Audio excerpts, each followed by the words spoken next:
when you buy 2 or more Continental tyres. Discover them all at continentalroadtrip.com. Terms and conditions apply. This is LBC, leading Britain's conversation. Call 0345 6060 973. Tweet at LBC. Text 84850. LBC's Election Call. Good morning, 1 minute after 9 on Thursday, the 23rd of April. Each day during the campaign, and there's only 14 days to go. I'm sorry to break that news to you. We're giving you the chance here at LBC to question a senior politician about the issues that matter to you. We'll be hearing from all the main parties as Britain decides. This morning, we're joined by leader of the Liberal Democrats and Deputy Prime Minister Nick Clegg, who's gone to the other end of the earth, well, not quite the other end of the country, to avoid me. You're in Cardiff today, Mr. Clegg. Yeah, I'm going far and wide. No, it's lovely. Okay, no, I don't doubt it. Will I ever see you in London again, Mr. Clegg? Well, that depends. We have to wait. 14 days' time, doesn't it? Yes, indeed. Let's hope that perhaps we can fit in one visit. Let's go straight to the calls to the leader of the Lib Dems and Deputy Prime Minister Nick Clegg. First up, Anna in Hackney. Anna, you're through to Nick Clegg. Go ahead, Anna. Hi, Nick. Hello, Anna. I wanted to ask you a question about the human tragedy we're seeing unfolding in the Mediterranean. Should flag, actually, I work for the Refugee Council. So I've been following what you're saying on this with interest. You've talked about a multi-pronged approach to dealing with the crisis by tackling instability in the countries that people are fleeing from. Obviously, that's really important, but it's a very long-term aim. In the meantime, people are obviously going to continue to flee places like Syria and Eritrea. Do you agree there's an urgent need to address the underlying problem, that the reason people are forced to put their lives into the hands of smugglers is because there are no safe and legal routes for refugees to access safety in Europe? And there are two things that I think Britain could do immediately. One is we could commit to resettling far more refugees than we currently do. And secondly, we could change the rules to make it much easier for refugees to reunite with their loved ones who are already living in safety in the UK. I was hoping for your thoughts. So, Anna, do I think that we should look at, as Europe, how we try and help the most wretched, the most desperate, who are fleeing from violence, who are fleeing from persecution? Of course, that's something which is ingrained in our history, in our traditions. We are, as you know better than I do, duty-bound legally under international law to help and provide refuge to people who are genuinely sort of fleeing violence and persecution.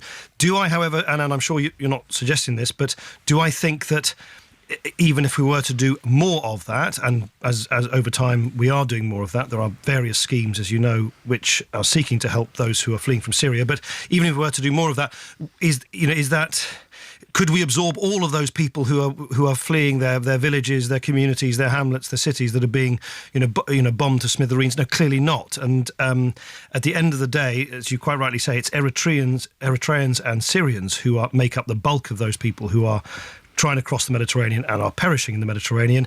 At the end of the day, the reason why that's happening is that there are wars raging in their home countries. And that, of course, remains the genesis of this problem, one that we can't solve from the outside world. We can try and bear down on the smugglers, alleviate the worst forms of suffering, give huge amount of aid and assistance in those countries to help keep those who are being displaced in country. But as you said at the outset, all of those things should be tried. It is a multi-pronged approach. But at the end of the day, it's the sort of furnace of conflict that is driving this. Absolutely. But the reality is that people are turning to those people smugglers because they have no safe way to get to safety. If we saw an EU-wide much greater commitment on resettlement, that would be one safe and legal to safety. And the UK has a particularly poor record on this. While we actually our programmes are excellent programmes and absolutely life-changing for those very few people who make it to the UK, the numbers are really pathetic. We're talking about 143 Syrians having been resettled in the UK since the start of the conflict. And in terms of other groups, we only resettle around 750 refugees worldwide. Yeah. And I'll give you another example. If you're a Syrian mother and you're living in safety in the UK, but you have a daughter who's escaped perhaps to Lebanon, living in dire circumstances, barely able to get, potentially not able to feed herself and at risk every day. And you're probably desperately worried about her. If she's 19 years old, it will be extremely hard for her to join her mother here in the UK. Her only chance will probably be to make that incredibly dangerous journey across land and then over the Mediterranean. There's an urgent need to look at some of those to ensure that we're making it easier for people to access safety in the UK, particularly where there's that connection in place. Sure. So Anna, as you know, I first, in the face of considerable resistance in parts of Whitehall, insisted that we do initiate our Syrian resettlement programme. You're right, the numbers in that programme are quite small. They will grow, and they must grow, because they should. That's isn't it? Yeah, exactly. They will grow, and of course and they're not. It's not the only scheme, as you know. There are other schemes as well. But I totally accept that if it was just 140 people, that would be a pretty miserly contribution from the UK. The UN are saying we should take 14,000 a year for 5 years. That is in the view of the Special Rapporteur on Human Rights. I just don't agree with... I guess... Let me go back to what I said to Anna at the outset. We can, of course, talk, lots and lots of numbers. I totally accept Anna's central assertion that the scheme we've got is a great scheme, but it needs to be... it needs to help more people, as it will, as it's designed to do as well. Of course it is. But do I think that these resettlement programmes on their own are the solution? They're clearly not. And in a sense, no resettlement programme is ever going to be big enough to deal with the potential numbers of people who are fleeing this horrific conflict, particularly in Syria. I mean, their whole country is just descended into chaos. And so we're never going to keep up. I accept Anna's suggestion that the existing resettlement programme should, as it will, expand, but we're never going to keep up with the numbers of people who potentially want to flee from their home, which is why at the end of the day...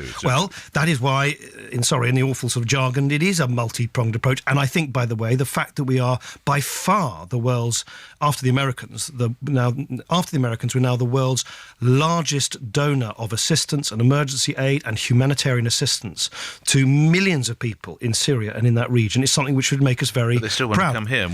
Is 14,000 the right figure, as Professor Grippo suggests? Do you know? I think you can come up with you can come up with a whole range of figures. Would you be happy with 14,000? Actually, as it happens, I don't think just sort of plucking 14,000 out of the air and saying that's going to provide. He's a special rapporteur for the UN. Okay, well, I respectfully disagree with the idea.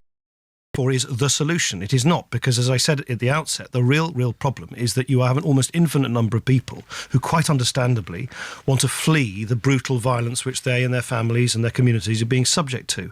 And that, of course, is why I think the focus must remain, as it does, on the very, very considerable millions. I think it's now the largest project of humanitarian aid and assistance that our country has ever undertaken is in Syria, and that is right, because that is where we can make the big... But it's not just Syrians, is it? It's Eritreans. There's all sorts of people who are trying to cross the water, Deputy Prime Minister. Indeed it is. So in the light of that, the decision to end that search and rescue mission last autumn, which you and the Prime Minister pushed, that was a wrong call, wasn't it? I think it was, with hindsight. I mean, if I can just be quite specific, the Italians, who are at the front sort of line in all of this, they said that sending out rescue and search and rescue missions, by the way, particularly deep into Libyan waters, was acting as an incentive, because then, in a sense, the smugglers only needed to go out a few miles out into sea from the Libyan coast, in the knowledge that the people would be picked up.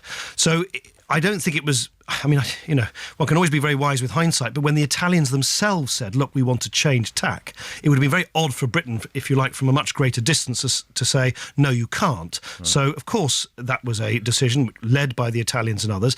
That clearly has led to a totally unacceptable, morally unacceptable situation. All I'm saying is that we're never going to find a solution either at sea or by banding around numbers of people who we allow to resettle, because we have to do a lot of things at the same time, most especially helping those people in their communities and in their countries where the violence is raging right now. There's a related question. John's in Eastbourne. You're through to Mr. Clegg. Go ahead, John. Yeah, good morning, Nick. I would just like to say, obviously, we want to remain, if we can, a compassionate nation, same as all of Europe, And I would just... like to make. One is, obviously, Libya and Iraq are both oil-rich countries, and it's just a terrible shame that all these years they've been selling billions of barrels of oil, and obviously their own people have not benefited from that at all. Both the countries are now obviously in a terrible state, smashed to pieces, and obviously there must be some kind of limit though to how many people we can actually take into Europe, because obviously this, there are just limitless numbers that want to come here, isn't there? Well, what is the answer? There is no solution, really, is there? Well, John, look, I mean, first, I accept your assertion that, in a sense, that it isn't really, at the end of the day, a kind of, here's an ideal number of people who resettle to Europe, and there's a number that is not ideal. You're right to say that we live in a very insecure, unsafe world where there are a lot of conflicts raging. Our neighbourhood, our neck of the woods, Europe, is adjacent to some of the most vicious conflicts we've seen anywhere in the world since, for a generation or two, and they are creating this sort of domino effect of instability in the region, which is dangerous. We're seeing this increasingly bloody conflict between the Shia and Sunni Muslim communities in parts of parts of Iraq, as you can see, and in Syria and elsewhere. It is a very dangerous time, and that is why I think A, we need to be compassionate. B, we need to use our wealth and our clout through aid and assistance to try and help those people who are being displaced. We need to do everything we can to bring an end to the conflict, and we need to remain united with our European partners and indeed with the Americans. And if we can do all of those things, we can try and keep ourselves safe and also act compassionately. But you're right, John, it's not straightforward, and it's a very difficult balance to strike. I suppose the final part of that question is, when will Britain be full? When will Britain be full? What, because of these conflicts? I don't think the conflicts in Eritrea and point where we simply we have a housing crisis, as you'll be aware. Would there be a time when Britain simply cannot take any more people? I don't, as it happens, and Anna was highlighting that some of the resettlement schemes have only resettled a very small number of individuals. So I don't think, if that's what you're suggesting, that there's any link between the number of Syrians and Eritreans coming into the United Kingdom and the overall pressure on the housing market. The overall pressure on housing is, we've discussed this before, is actually nothing to do with Syria and Eritrea. It's to do with the fact we haven't built nearly enough houses as a country for government after government after government, and we need to now build close to 300,000 homes a year, every year, for many years, in order to keep up with the amount of demand now on our housing market. We move to other calls. Mike's in Cheshunt. Mike, go ahead. Yeah, good morning. Morning, Mr. Clegg. Morning, Mike. 2 weeks tomorrow, you should probably have a lot of time on your hands. Oh, how charming, Mike. And then I'd like you, if you would, to give me a straight answer to this relatively simple question. Right. Which comes from an unbiased vantage point, by the sounds of it. After the election, if it's a big if, I know, but if there are two options open in this country, one is Labour government propped up by the SNP, or a Conservative government propped up by UKIP, which will you choose, or which would you prefer? Mike, well, sorry, I must laugh firstly because that's exactly the appalling, dismal choice which I'm warning everybody of, and the way to avoid that dismal prospect of either Nigel Farage or Alex Salmond getting their foot in the door of number 10 is to have more Liberal Democrats in government and in Parliament to keep our country stable and strong and fair. So I disagree with you. Of course, I'm going to have bags of time on my hands after May the 7th. But that, of course, isn't the hands of the British people. But I agree with you that there is now an increasing prospect of this really appalling choice between a sort of hapless Ed Miliband government dancing to the tune of Alex Salmond and a hapless Cameron government dancing to the tune of the DUP, UKIP, the sort of more nutty brigade on the backbenches of his own party. And I think that would be really, really bad for our country. It would lead to profound economic instability. I heard about George Osborne on the radio this morning claiming portentously that the Conservatives were going to get a majority and that they were the guarantors of economic stability. I mean, there you have two big Tory porkies for starters. They're not going to win a majority, and actually in their heart of hearts they know that, and they are departing radically in their plans from the stable, sensible approach to balancing the books that we've taken over the last 5 years. They want to cut, for ideological reasons, way beyond what is necessary. So for all of those reasons, Mike, my answer to you is I don't think either of those options are good for our country at all, and the way to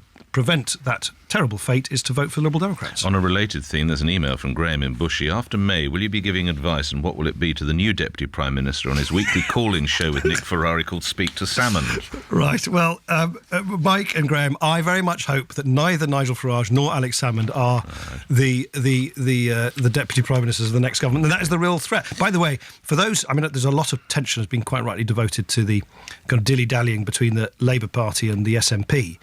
But, you know, people should take quite seriously. Did you hear yesterday on the radio, David Cameron didn't rule out entering into a coalition and alliance with the DUP 5 times last Sunday. He had opportunity to rule out a coalition with UKIP. This prospect of a sort of blue-kip alliance on the right is a very real one. All right. Talking about on the radio, the Prime Minister was inconvenienced when he was asked what the living wage is. He did London, and he didn't know it nationally. Now, if I was to ask you those two questions, you'd know the figures instantly, wouldn't you, Mr. Clegg? I would, yes. Yes, I would. Just remind me what the London living wage is. The London living wage is £9.15. And the national living wage outside is £7.85. But I don't know quite where sort of one change. What's that? That one didn't work. Right. Well, Wilson. No, but the living wage thing is quite interesting because Whose idea was that? Sorry, go on. It's arrived at by a kind of, I think, a living wage foundation. I think the idea of a living wage was first identified by academics at Loughborough University, but and I think the way they come up with it is a sort of public panel where people kind of can make contributions about what costs they think should be included in the calculation. So it's quite a novel way of coming about. Let's get to other questions. Wilson's in Croydon. Wilson, you're through to Nick Clegg. Oh, good morning, Nick. Hey, Wilson. Hi, how you doing? All right, I've been listening to the sort of the campaign debate, and it strikes me that all the major parties disagree on absolutely everything. If one says the sky is blue, the other one will say the sky is green. But if you all want the best thing for the country, there must be some things that you fundamentally agree on. Can you name 3 things from opposition parties' policies that you agree with? And it can't be including terrorism. Yeah, sure. So I agree with the Conservatives with the principle that it's right to balance the books, but I strongly disagree with the way in which they want to do it, which I think is unfair. I agree with the Labour Party that it's important to make sure that we continue to invest in public services, but I disagree with the fact that they want to do so in a way which I don't think will balance the books. So So one more. I agree with Ed Miliband that we should stay in the European Union. How about that? All right, Wilson, you've got your 3. Is that good? Yeah, sort of, but I'll take it. All right. Yeah. Okay. Thank you, Paula at Swiss Cottage. Go ahead, Paula. Hello, Nick. Hello. I'm a floating voter, although I voted Liberal last time. Paula, you really shouldn't say that. Every politician from every party will now descend on your doorstep as we seek every floating voter in the last 2 weeks. No, well, Mr. Clegg, I applaud you in your mental health drive for understanding, as I've got some very grave concerns regarding the mental capacity test, which I would love to speak to you about privately, as I know there is a time constraint here. But meantime, my question is, are you aware of, or will you be examining, how if this test is delayed by perhaps another illness or hospitalisation, the enormous difficulties and dreadful limbo a friend or relative can face? I mean, unfortunately, the legal profession, the NHS and social worker caseloads mean delays can be endless or even too late if one tries to take another route to try and protect a vulnerable person. Sure. And I've personal experience of this, which is horrendous. But Paula, forgive me, you just tell me, there's so many different tests. Which tests are you talking about? The mental capacity test, which hinges on everything and leads you into being able to access DLA and every time. Yeah. Right. Yes. No, I'm acutely aware that a lot of the tests are often delayed, as you know. The assessments made. I know this is not exactly what you're referring to, but it's certainly related to it. The the assessments that are made, the individual assessments for people who qualify for DLA or for the personal independence payments have been very poorly administered, huge delays. Yes. People feel that they're not being done rationally or sensibly. As you know, the government, the coalition government's now replaced the people who were appointed by the previous Labour government to do those tests. And I think there's an acute need to make sure the tests are not only done speedily, but they are seen to be fair. Because, of course, any test, by definition, can lead to decisions that people, don't welcome. I mean, that's the whole point of a test. You're making a judgment about whether someone requires this level of support or that level of support, or maybe even in some cases, no further support at all. So it is essential that they are seen to be done quickly and fairly. And I strongly agree with you, where that's not the case, it lets everybody down. Let's go to another email. Wendy in West Wickham. Mr. Clegg, Boris Johnson told Nick Ferrari yesterday there should be a trial of facts regarding Greville Janner. Do you agree? Yeah, look, I'm like everybody else. I don't want to. I don't want to be sort of, jumping with both boots, kind of interfering into the independent kind of decisions that the Director of Public Prosecutions arrives at. But just as a kind of, human being, I have to say to you, here's an individual where there are some very, very serious allegations made, and a lot of, I find, totally understandable disquiet that he's not going to be, facing justice in any way. But at the end of the day, I also have huge respect for the independence of the judicial process, of the prosecuting authorities.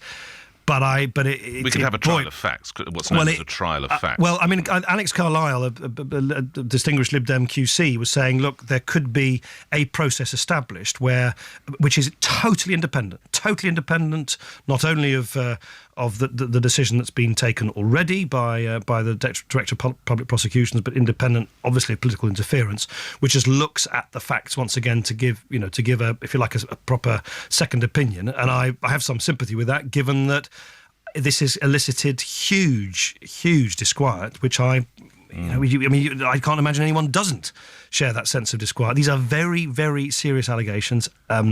It's as the Health Secretary Jeremy Hunt said yesterday, it's something, and I'm quoting, something very, very strange here, where someone, this is Janner, whose family, I remind everybody, deny the allegations, yes, where someone was signing official letters a matter of weeks ago and is somehow escaping prosecution for something so incredibly serious. Jeremy Hunt's right there, isn't he? Well, I think I totally understand Wendy's point, which is, and I say Lord Carlisle was making this point himself this morning, that there is some way in which we could have a panel. But what about Jeremy Hunt's point? This gentleman was signing. Well, I don't know which sign. I've simply. Lord Janner signed a letter to the House of Lords authorities requesting an extension to his leave of absence from Parliament. The letter was received by the Lords clerks on April the 9th. His signature, while obviously a man of that age is perhaps a little shaky, does seem to be fairly comprehensible. So I move you again to Jeremy Hunt's point. It's very, very strange, isn't it? I'm simply not. I don't know about the letter. I don't know.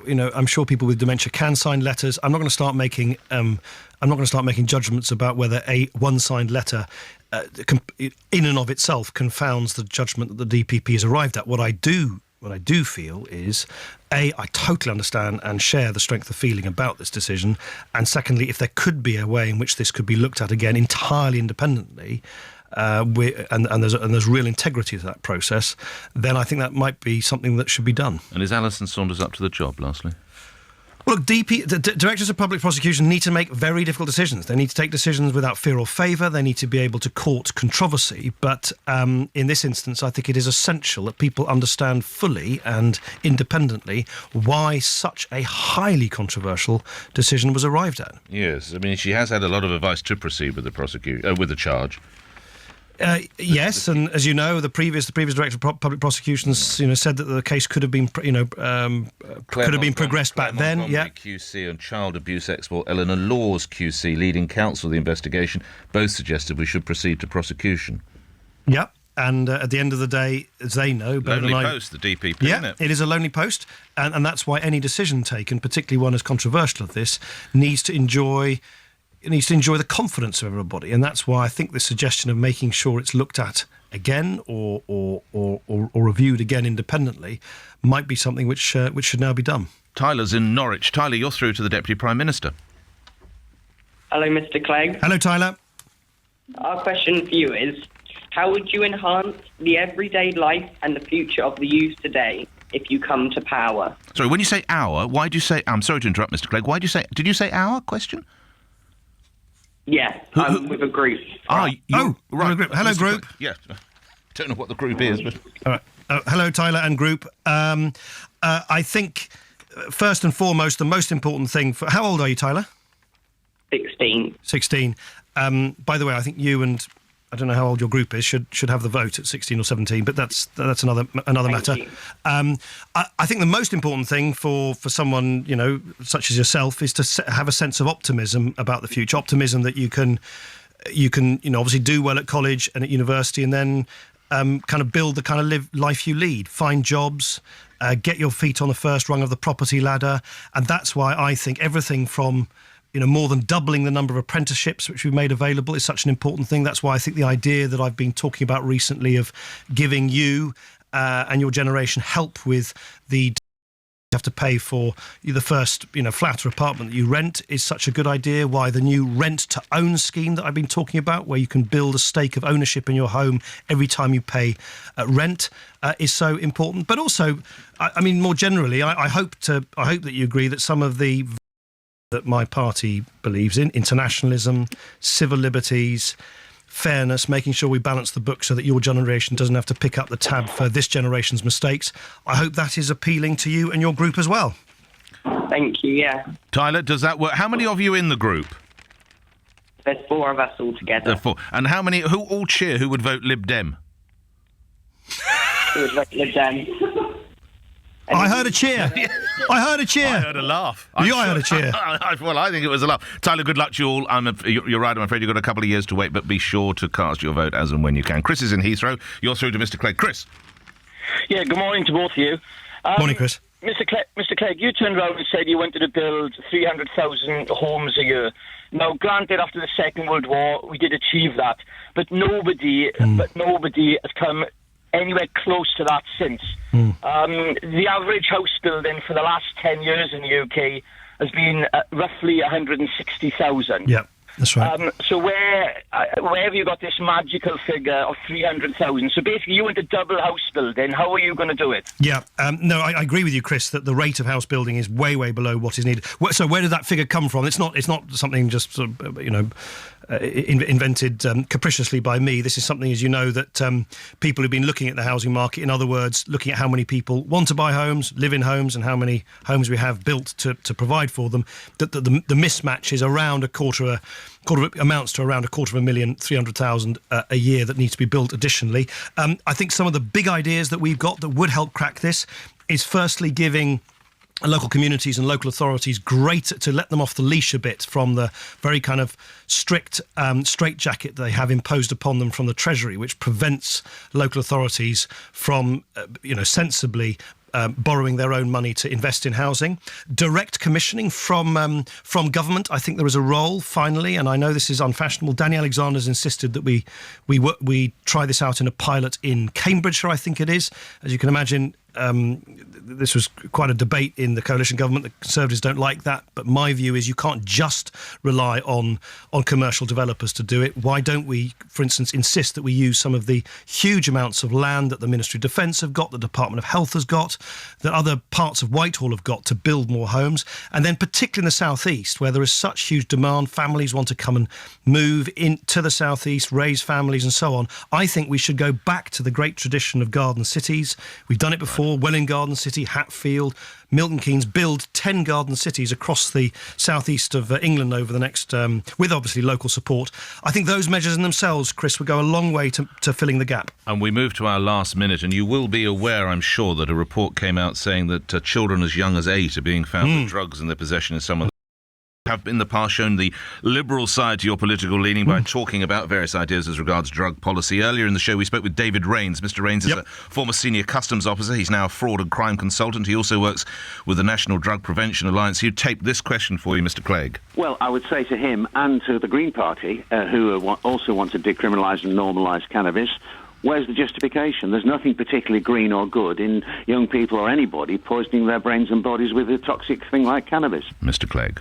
I'm quite worried that someone of David's expertise says this. It's precisely because the war on drugs is not working. What greater sign of failure do we need than the fact that we've now got this revelation that kids are being used to transport, serious drugs around the place? I mean, that's exactly the point. The war on drugs is not working. If you really are anti-drugs, you should be pro-reform. And my point to David and other people who resist the overwhelming evidence that the current approach is not working is we should be getting the Mr. Biggs and the criminals behind bars at the moment they're walking free, and getting treatment to the kids and others who are being perniciously hooked on drugs in the first place. That's the smart way to reduce, not increase, drug use. Candid comment as ever from Mr. Clegg. Thank you for your time, Nick Clegg, Deputy Prime Minister and Lib Dem leader here on Election Call. Now, just to remind you, I look forward to speaking with you hopefully next week, Mr. Clegg, if you can still hear me.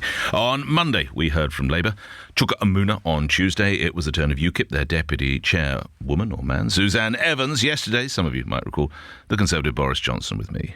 It's all part of Election Call on LBC, giving you the chance to question a senior politician about the issues that matter to you. We may well return to that drug story, or also might be looking at the case of the judge who said a murdered girl had made herself vulnerable because she drank too much. All that after this. 9:31, you're listening to Breakfast with me, Nick Ferrari, here on LBC. Let's get that LBC news from Lisa Aziz. The Deputy Prime Minister has told LBC Britain taking more refugees isn't the solution.